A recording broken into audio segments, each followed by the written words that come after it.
Hi guys, prices reveal tayo guys today. So ayan, then di pa ako nakakapag-reveal ng mga prices na pinatong ko dito sa mga bago kong inangkat. So ayan, iisa-isahin ulit natin sila para magkaroon kayo ng idea kung magkakano pwedeng ibenta ang mga ganitong klaseng product. So mag-start na agad tayo guys. So huwag na natin patagalin pa dahil very quick video lang ito.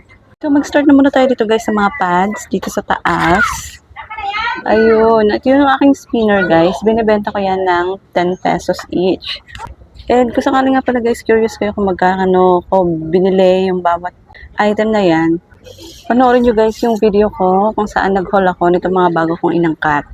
So doon yung malalaman kung magkano ang mga presyuhan ng mga yan. So ngayon nga, eto na nga tayo dito sa spinner. Yan, yung spinner na yan ay binibenta ko yan ng 10 pesos. And dito sa baba niya, meron tayo ditong keychain. Ayan siya guys. Oh, yan yung may mga bawas na. Ayan yung mga bawas na siya. 10 pesos din yan. Tapos, 10 pesos din yung parang motor na transparent. Ayan, 10 din yan. Then dito sa baba, as usual, 6 pesos pa din yung aking nail polish. Then may bracelet tayo dito na 10 pesos ko din binibenta. Ayan, yun lang naman mga bago dyan guys sa area na yan dahil dito yung mga dati ko yan na inayos ko lang yung pagkaka-display. Then dito right here, meron akong bagong candy, diba? Dito ko nilagay itong sprinklers is 6 pesos din yan. Mas lahat ng mga ganyan guys na mga nakapak. Binibenta ko na siya ng tig 6. And then, dito tayo, dito hanap tayo ng bago. Dito itong aking watch na nilagay ko nga dito sa aking mga accessories. Ayan siya guys. Ang bentahan ko dito ay 40 pesos. Ayan siya. So, pwede naman silang tumawad. Pag kulang yung pera, pwede ko ibigay ng 35. So, ayan, ang pinaka max ko na yan is 40 pesos. Ayan, and sulit na din naman guys dahil totoong relo yan. At ang ganda pa ng quality. Look, oh, talagang gumagana siya. And then, ito dito. Itong aking mga tawag dito, ini-squish na tumutunog. Ayan, dito, ito yon. Itong mga to. 10 pesos each ko yan binibenta guys. Ayan, nabanggit ko na din ata yan doon sa pag-haul ko. Na 10 pesos ko nga siya ibibenta pero by retail. Ayan, para ibibenta. And malakas din sa akin to guys. Ito ang pinakamalakas sa akin. Pero tsaka ko nababanggitin ko ano yung mga best seller ko at mga fast moving. So, ito ay 10 pesos ko din binibenta. Ayan. Then, meron tayo dito LCD panel. Binibenta ko to siya guys ng 50 pesos. Ayan. Then, ito siya. 60 pesos naman tong ganitong car. Pullback car. Then, meron tayo dito. Ayan, yung spring na yan. 20 pesos pa din yan. Ganyan talagang bentahan ko sa spring. 20 pesos. Tapos yung bubbles, guys, ayan. Yung maliliit na yan, 5 pesos lang yan, guys. 5 pesos each. And then, etong mga slime dito. Tigpa 5 ko lang din to binibenta. Ang cute. Look, oh. Ang cute niya talaga.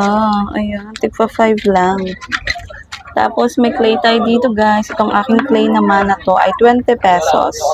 20 pesos each. Ganyan din yung bintahan ko noon na mabenta din siya. Ito na lang, may 4 na akong nabenta dyan. 4 na lang natira. Dapat pa sa kasi dinamihan ko pala to, no? Then, dito sa baba, dito tayo sa mga candies. Saan ba yung bago ko candy? Ito yung lollipop ko. 6 pesos to. Itong ganitong lollipop. 6 pesos ko may benta. Then, dito sa baba pa, yung mga iba pang bago, may stapler pa. Ito ay 4-5 piso. Tapos ito ay 6 pesos. 6 pesos. Then, ito namang ganitong lollipop guys. 5 pesos ko lang ito binibenta. Ayan, 5 lang yan. Tapos ito, 6 pesos din. Ito siya. Ayan, yung mga bentahan ko sa mga candies ko. Then,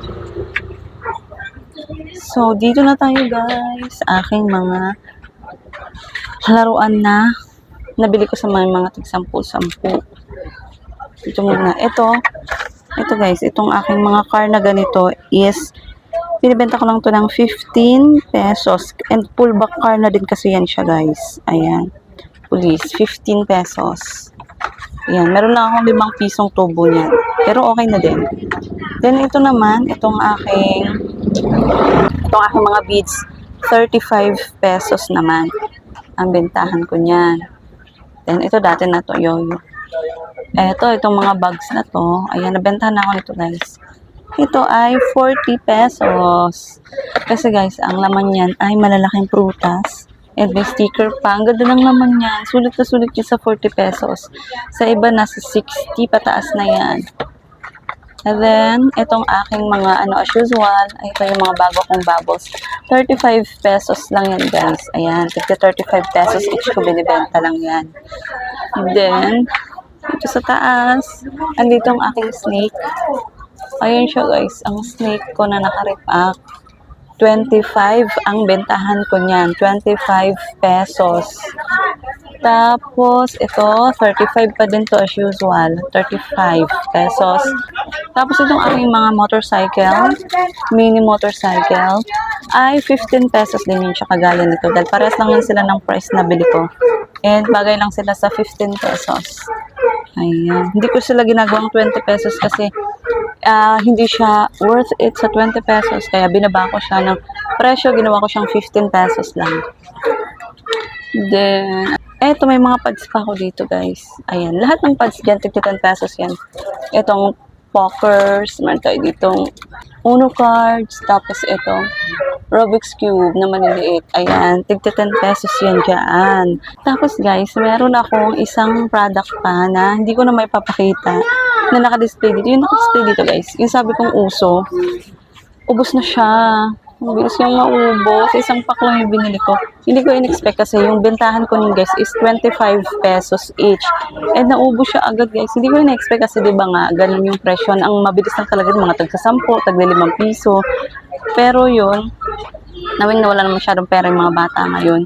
Nabenta ko siya ng mabilisan. Kaya nakakatuwa. Kaya lang, kinulang. Dahil hindi ko nga inaasahan na mauubos agad siya. Kaya isang pad lang yung binili ko. Eh, dito siya, guys. Yan yung tinutukoy ko. Ayan. Yung nirepack ko na yan. Ayan yung naubos agad. So, meron na tayong bestseller. Yun na yun. So, ayun lang naman lahat, guys. So, yun yung mga presyuhan ko dito. So, kung may mga products kayo na ganun, pwede nyo sundin yung ganong presyo. Pero kung gusto nyo ibaba pa or gusto nyo mas taasan pa, then okay din naman yun. So, ayun lang muna, guys, ang ngayon. Sana nag-enjoy kayo to watch this video. And see you na lang on my next video.